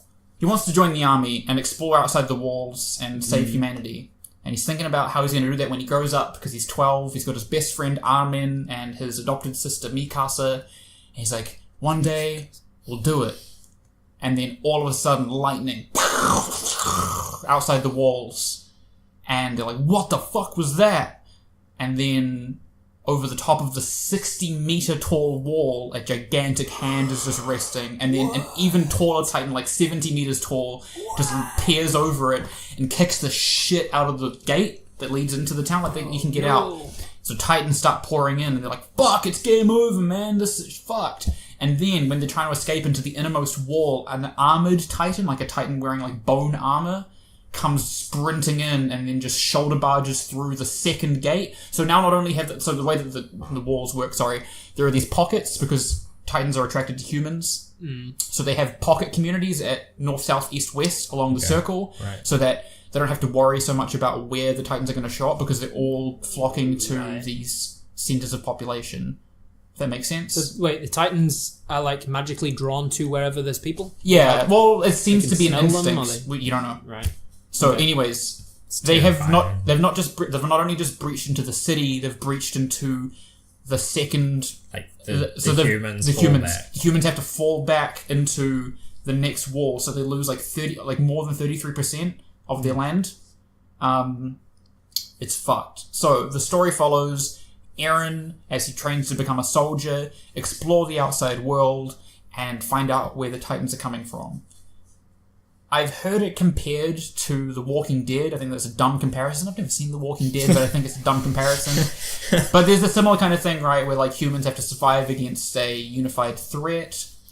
I think That seems like the only thing in common. Though. Yeah, I don't know, but okay. So it came out in 2000. So it's more about the group dynamics versus the threat of. Well, yeah. So you end up learning about like he joins the army and then you learn all of his friends. It's like a pretty large secondary cast. Right. But he trains to become a soldier. He starts exploring. You learn more about the Titans and like where that big fuck off Titan came from, because as soon as he shows up, lightning strikes again and he's gone like magic. Yeah. Where'd that come from? Where'd that go? Where'd that come from? You learn what happens? Huh? You learn what happens. Yeah, that's the thing. Like, is it satisfying? Oh yeah. Yeah. So the one thing that happens is the day that happens, the big Titan shows up. Eren's dad is a doctor, and Eren's I want to go outside the walls, and his mum has a full-on panic attack and is like, "Tell me you won't join the army. Tell me you won't join the army," because every time the army leaves outside of like the main walls, they lose like 60% of whatever group went with them because they're so bad at fighting Titans. Yeah. And then Eren's dad is like, "Eren, if you behave yourself until I come back," because he's a doctor and there aren't many doctors apparently, he has to travel. He's like, "I'll show you what's in the basement," and he shows him a key. And then you're like, "What the fuck was in the basement?" And then Eren wakes up out like when they all retreat into from Wall Maria into Wall Rose. Pretty sure that's the right way around. Eren wakes up with the key around his neck. Oh. And when you find out what's in the basement, it hasn't gotten to there in the manga yet, and it hasn't got there in the anime yet. Sorry. Yeah. When you find out in the manga, the game changes. Holy fuck! It's a Titan maker machine. You don't know. I'm not going to tell you, but But not disappointing. No. Okay. Nothing has been disappointing so far. It's been. There have been times where things have happened, and I've been like, that went in a direction that I couldn't have seen coming, and I don't know how I feel about it. And then I kept reading, and I was like, "Damn! Actually, you know what? You made it work, son. I'm proud of you." And then I give him a pat on the back. So how much of what you've just said is in the manga only at the moment? I've been trying to be really vague because I feel like I've only really they've done 3 seasons. Or they're in the middle of the 3rd season. In the middle of the 3rd season, and then you say that there's manga that goes even further than that. The manga isn't quite finished yet, but yes, it's almost finished. And you've caught up to date with the manga? Yeah. Right. Yeah, the manga comes out monthly, which is why it's 50 pages, not 20. Right. Okay. And... Well, sorry. No, you go, you ask. No, I was just going to say, is the anime, what would you say? Would you recommend the anime? Oh, definitely. So I watched the anime first. Yeah. And was like, shit, son, this is exciting. Yeah. There's more material of this. I'm going to keep reading it. Right. And the anime has stayed incredibly true to the manga. So the anime came out in 2012, 2013. It's the second most popular one on Mal, which is why I'm phoning it in, because everybody's going to fucking love it. The first season is anyway, second most popular, only to Death Note. The issue is that there wasn't as much of the manga material out, so there was like a 3-year gap where they actually just didn't follow up with a second season, and the hype really died down for it because everybody forgot about it. And again, there was like another 2-year gap between the second season and the 3rd season, and now like there's just a lot less people talking about it. It's just as good. Okay. I promise it's just... Well, I've only seen the first episode of season 3, but I can only assume that it's just as good. Up to that point, yeah. So the other cool thing is, this sounds like an intriguing story. How do they fight the Titans, you might ask? They have omnidirectional movement gear, by which they have these harnesses that they attach to their body that shoot out grappling hooks, and they have like gas-powered projection that they like rope pull themselves around the place. So they're zipping around kind of like Spider-Man shooting from the hip, and they're moving so quick. And then they have, what are the craft knives? Is it like a box cutter? Box cutter. They have like box cutter swords because the only way to kill a Titan, because if you that's the other thing. If you cut a Titan's leg off, it grows back. Destroy its head, the head grows back. The only way to kill a Titan is by cutting out the nape of its neck. So they have to like a tree trunk. No, like so. I'm showing Robert and Curtis, but like a diamond, like from here out, and then back in. Okay. You have to cut like a diamond on the back of their neck crossways to kill the Titan, so that it doesn't regenerate. How quickly will it grow back if you crush their head in? Faster than you would like. Not really quickly. Because I was like, that would still be a handy way of incapacitating them, so that you can not then for cut long. out their neck. And they're so big usually that they're a problem, and it's not easy because they're a lot stronger than humans. Like even a 4 meter tall person. Yeah. Like if you crush its head in, and then that's so the big strength of Titans is not necessarily how big they are, but how many there are. Right. So you have two 10 meter Titans that can push a house over, and you bash one's head, and you're still going to deal with the other one who's trying to actively chasing you, trying to eat you. That's terrifying. So is it a horror genre? Like thriller? I would say that there's aspects of horror. There's definitely aspects of gore. There are horror elements just because of the gore. It doesn't shy away from showing people just being eaten. Yeah. The first episode shows, I think Curtis has seen it and you're about to say, it shows his mum being eaten. Yeah. It's first episode shit, so fuck you. Erin's mum just gets chomped. Yeah. Like torn? It's viscera. Yeah. Blood and everything. There's something, it's not like horror and it's not thriller, but there's something unsettling about it. Yeah, like a real fear, I don't know, of just helplessness. Yeah. Because that's the thing. I know that the second half of the first season gets criticized. So second half of the first season they get pretty good at killing Titans, and they got criticized because it kind of trivializes the threat of the series. Second season, first episode, they're like, we're bringing it back. Titans are scary again, and then they really lay on thick how scary they are. We're getting into too much detail, I feel like, but it's an exciting show with fucking just top-notch action sequences and an interesting mystery that keeps you coming back for more. And every time they answer a question, it tends to raise more questions. I'm at a point in the manga now, or rather the manga is at a point now where there aren't many questions left. The only questions are some characters' motivations as to why they're doing some things. But hot diggity. It's a riveting show. I mentioned this to Curtis. I know this is a little bit all over the place, but it's a show that I get excited about. The artist, one of the biggest criticisms is that his artwork, his draftsmanship isn't that strong. And I can kind of agree with that. He's definitely improved over the past, I think 8-10 years that he's been working on the manga.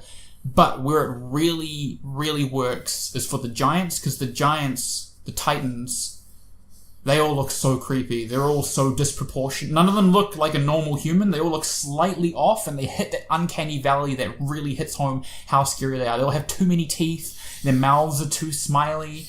Their arms are weird lengths. They have long, gross torsos. Yeah. It's a fantastic show. Robert, I think you could deal with it. You might be a little bit scared, but just watch it. Yeah, definitely going to give it a go. Did you watch The Walking Dead? Yeah. If you can handle The Walking Dead, surely you can handle this. Oh, yeah. Fuck yeah. Attack on Titan, baby. Woo! Doing it again. Next week, I'll recommend something that's a little bit less popular. Oh, and I'm never going to recommend Death Note, because if you haven't heard of Death Note, I don't know what to tell you. I'll recommend it. Go watch it. No, just if you haven't heard of it. Anyways, I guess that we should... I'm sorry, I was going to wrap up, but did you hear that noise? No. There's a new segment! What?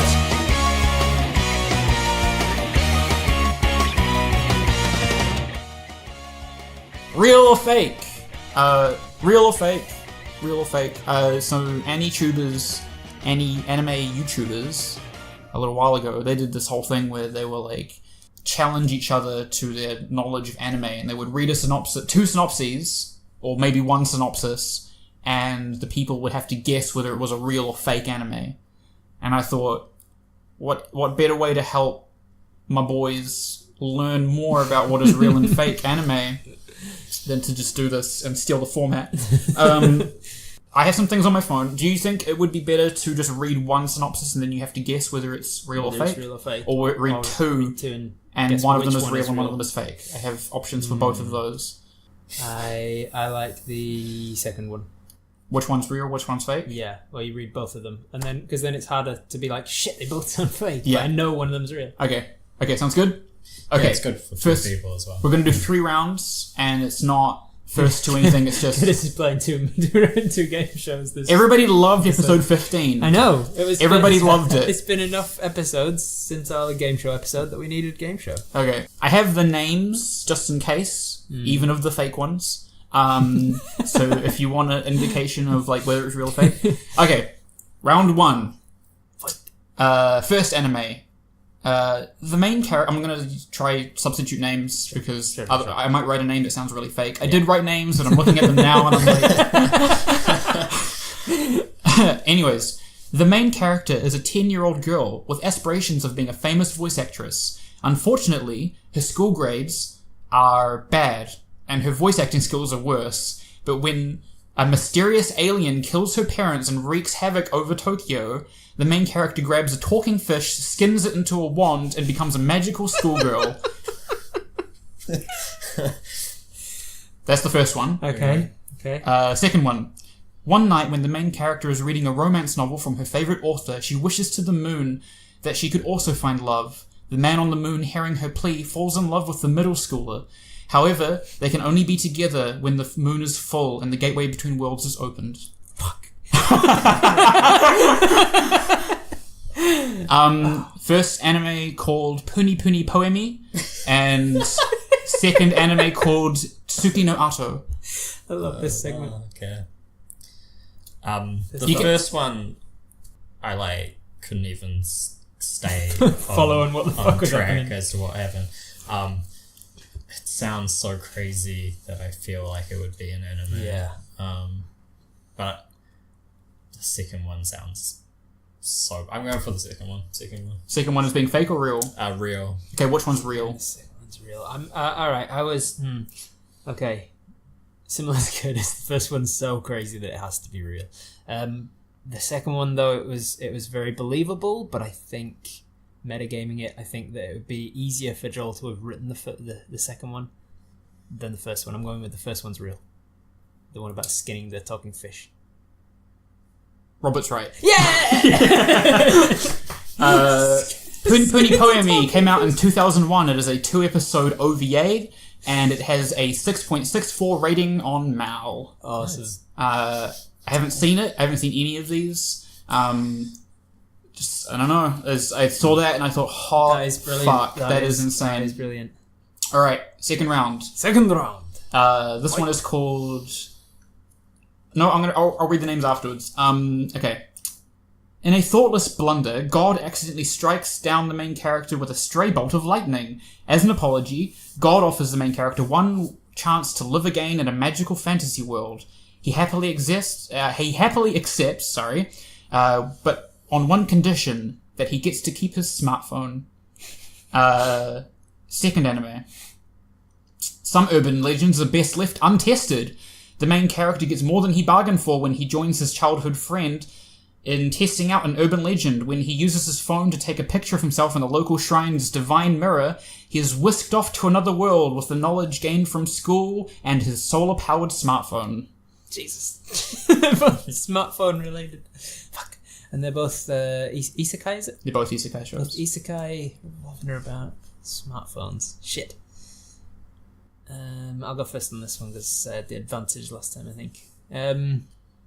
I'll say that, so the first one, God accidentally kills a guy and reincarnates him in a magical world.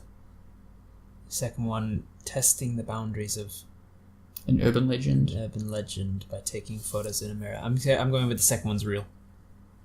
I'll go with the first being real. You're both right. It was a trick question. Isekai wa Smartphone Totomo ni came out in... I forgot to write the date and the rating for that one. But it's out. I've heard that it's shit. But The Master of Ragnarok and Blesser of Einhelnya is currently airing and sitting on a 5.7 rating on Mal. little bit of extra one for this one. So the first one sounds just generically shit. Yeah. The second one, he is... So Einherjar... it's based on Nordic mythology. Yeah. They are like magical girls that he captures, and it's a harem show.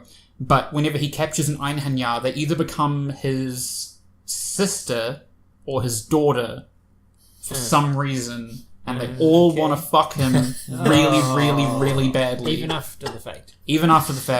Round 3. Round 3. You guys both got 1 point in that round, because why not? As luck would have it, on her first day at the academy, I'll just say, the main character is tasked with managing a brand new idol group, being like a boy band. Yeah. A recent college graduate, the main character is eager to begin her career in the industry. However, her department's responsibility is statues. The statues in question are, won't name what they are, a band comprised of 4 Greco-Roman sculptures. It's the first anime. Jesus. Second anime. After getting exposed to a science experiment gone wrong, 4 brothers are granted incredible intelligence and strength. As they work toward uncovering the truth behind their newfound intelligence and power, gangs all over the city start causing mayhem. They must now train as ninja to discover what these gangs have in common with the science experiment that granted them their power. Fuck. I'm like, I can't help but like metagame and try and think of why Joel would have written one of them and how he would have thought about writing one of them. And I'm like, he's reading a lot of Dr. Stone where they were all turned to stone. So like a boy band made of statues makes sense. But then the other one, they're from a science experiment where they've been granted inhuman intelligence and strength, which we know is in Dr. Stone. I don't know. Also, I would say Yakuza. A lot of gangs in the streets. Yeah. Situation. Possibly. I'm going for the first one. Do you want me to read the titles for them? Yeah. So the first one, the boy band is called Sekko Boys, and the second one is called Judai no Totsuzen Hen Ai Tai no Ninja Kame. I'm gonna go with the first one being real. Okay. The second one being fake.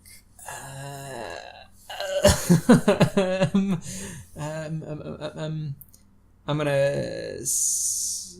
gonna go with the second then. The first one's real. The second one is a synopsis that I wrote for the Teenage Mutant Ninja Turtles. That's exactly it, yeah. Should have been more obvious. Oh, brilliant. Where'd you get the name from? Did you? I just typed in Teenage Mutant Ninja Turtles and Google Translate. Nice. It's not wrong. I don't remember anything about pizza in there, so... Well, I wanted to try and not make it obvious. Yeah. If I'd said pizza, you might have guessed. You'd have been like, hang on. I didn't know how familiar you were with pizza. So you guys tie. Good job. Sekko Boys aired in 2016 and currently has a rating of 6.35. Are the statues alive? They come alive? I don't think so. Or she just places them. I think that she just places them and has to pretend that they're playing. I haven't seen any of these. Right. Sekko Boys, I'm definitely interested in at least watching the first episode just to see what that shit's about. Same with Puni Puni Poeme is only 2 episodes. I reckon I could probably get away with watching that over like lunch or something. Right. But the 2 isekai shows where a guy has a smartphone that doesn't even remotely interest me at all. Well done. That was good. So let us know if that was a fun segment and you want to hear it again. If you want to get in touch, you can do so at KYFCaYAC at gmail.com. That's KYFCaYAC@gmail.com. We're on all the social media. Oh, no, wait. Fucking speaking of social media, another new segment.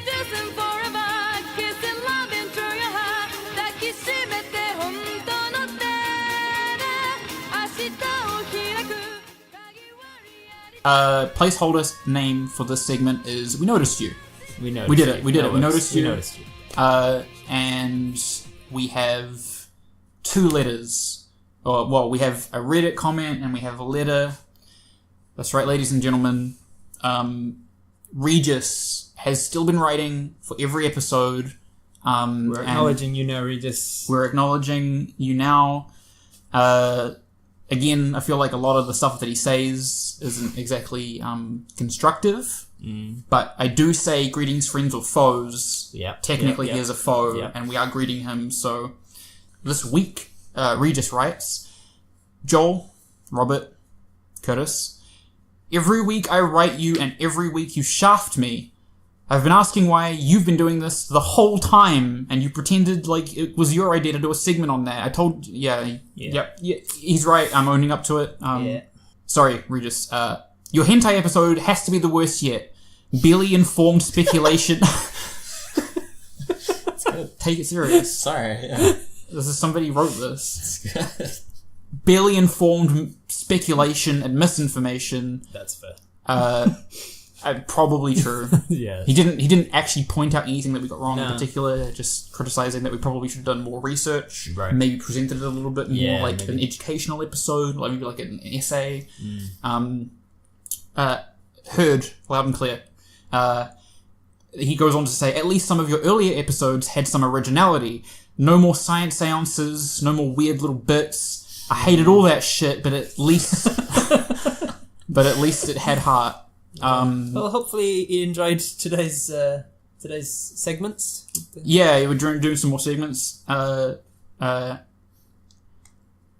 don't really. He said, and where are the memes? Not that there were any. Oh, this is about social media. You've been posting less memes. Yeah. Once you been busy, keep up. It doesn't take any excuses. But sorry for butchering your letter. It's just we're trying to digest it all at the same time. Regis. He says, I will say this. Joel, your Bebop recommendation was better than your other recommendations, but still shit. I think you got across why the show mattered to you. Oh, that's good. It's not constructive, but it's good to know that I'm improving. Robert, thanks for not wasting so much of my fucking time describing a show I already watched. Short and sweet is best. Cool. Okay. Good. Again, thanks. Improvements, acknowledging it. Curtis. Yeah. Bang up job, bud. You talk more than ever. Don't let them get you down. Yes, constructive. I don't know what he sees in Curtis that he doesn't see in us. Yeah. I think it's, you know how when it's because Curtis hasn't said enough to damn himself yet. Right. Maybe so when he starts doing the titles every week, stealing them from you. Yeah. The Evangelion episode, or the episode, has it come out yet? It has. Maybe it was written before postage is weird. Because maybe there'll be something in that he can complain about. Yeah. Maybe just watch more anime, he might say. Just a likable person. Yep. Yeah. Full of So thanks for writing, Regis. Keep writing in, and we'll read out your letter on the podcast. Speaking of Joel's Bebop recommendation, though, one listener wondered why you didn't mention Space Daddy. Dandy. Space Dandy, sorry. Space Daddy would have been a different show. Yeah. Sure. Space Dandy, we're told, was this listener's preference over Cowboy Bebop. Over Cowboy. Yeah, let's. So I'll address that first. Space Dandy, Curtis? I've never heard of it. No. I, like Konosuba, watched one episode of Space Dandy and then bounced right off of it. Right. It wasn't really my thing. But like Konosuba, I've heard things since bouncing off of it that have made me want to revisit it. There's a lot of Sakugo in it. Sakugo being a segment of the show where it has just heavily increased animation quality.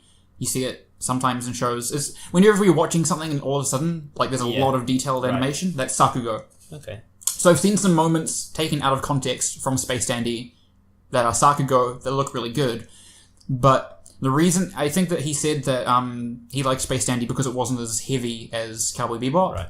I really like how heavy Cowboy Bebop is. And obviously, not every show I watch is really heavy, but that's a big part of the appeal of Cowboy Bebop for me. There's a lot that I can draw out of it. It's a little bit more than just entertainment for me. Space Dandy is about a guy who really loves boobs and butts, and he's a space pirate, and he goes to Space Hooters, and that's all the... I've only seen the first episode, but it's all I took from it. And it's a comedy series. Like, it's not supposed to be the same as Cowboy Bebop, but so I don't think that you can easily compare the two. Style, it looks like Space Dandy. is extremely cartoonish. Yeah. Whereas like Cowboy Bebop is like realism. It's got that grit. The realism of being a cowboy in space. Yeah. No, they do a really good job. It's like kind of like Firefly. It's got the kind of tactile realism. Yeah. Bebop. I'm not done with Space Dandy. I'm gonna revisit it at some point. I don't know when. Is it by the same guy or anything? No. It's just the fact that it was about space. I'm saying that with confidence, but I don't know, and I've been wrong before, so. Because they mentioned another one that was by the same author that was out about the same time as well as something. Samurai Champloo? That might be it. We'll talk about Samurai Champloo another time. This is going long. Okay. But I want to address the other thing that he said, where he wanted us to talk about Mahou Shoujo Magica. Right. Another show that I haven't seen. It is. I actually posited Mahou Shoujo Magica for season 2. Right. But the reason that I didn't push for it heavily was because one of the first anime Rob watched was One Piece, which is a satire or parody of shonen shows. And then one of the other shows that Robert watched first was Tenga Toppa and Gurren Lagann, which was a parody or satire of mecha series. He meant One Punch when he said One Piece, by the way. Oh, I meant One Punch. Sorry about that. Mahou Shoujo Magica is a satire / not a parody. It's quite dark, but it's a satire of the magical girl genre. Right. And I felt like it was going to be a bad introduction to the genre. I feel like now that you've seen Card Captor and Sailor Moon, we'll be able to look at it with the more appropriate lens. I get you. Yeah. I've heard nothing but good things about Madoka. And it looks like I'll have a fucking blast of a time with it. It's a 12 episode, 13 episode. Especially as well as being shoujo boys, baby. Yeah! I haven't seen it. I've heard nothing but good things. Looks like my kind of show, just hasn't been in the cards yet. Up and coming. Up and coming. This has been a long show. Let us know if you like the new segments. I'll read the email again. Email us at KYFCaYAC@gmail.com. That's KYFCaYAC@gmail.com. We're on all of the social media. Write in. We'll read it out. We'll talk to you. We're your anime boy buds. But until next week, when we watch episodes 10, 11, and 12 of Revolutionary Girl Utena, I have been your anime librarian, as always, Joel. I, as always, have been your young adult novelist, Robert. Been your bookworm. Anime bookworm, Curtis. Until next week, missing truth and forever, kissing love and true your heart.